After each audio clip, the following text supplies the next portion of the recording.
That was the highest debt-to-income ratio of all, let's see how many, about 30 professions that we listed as categories in our survey. So the worst debt-to-income ratio of any profession that we surveyed was naturopathic doctors, naturopaths, or naturopathic physicians, as naturopaths, I think, have emailed us and told us that they prefer to be called.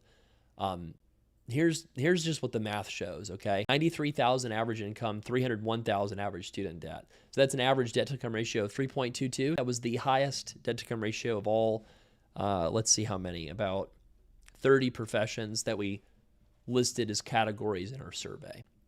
So what was number two? Number two was acupuncturist. Average income was 58,000 with 183K of average student debt. It's a debt-to-income ratio of 3.1. So here's kind of some thoughts about those two numbers. 93 is a much larger income than 58.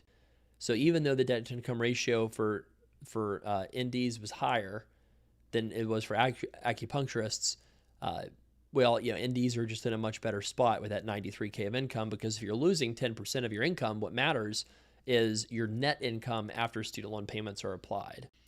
And what was our lowest debt-to-income ratio on the survey? If I exclude some of the corporate and some of the corporate and like financial aid, higher ed type of options that I put on the survey, the best debt-to-income ratio of all was CRNAs. So it was an average income of 291 on our email list and an average student debt balance of 213. So their debt-to-income ratio was 0.73.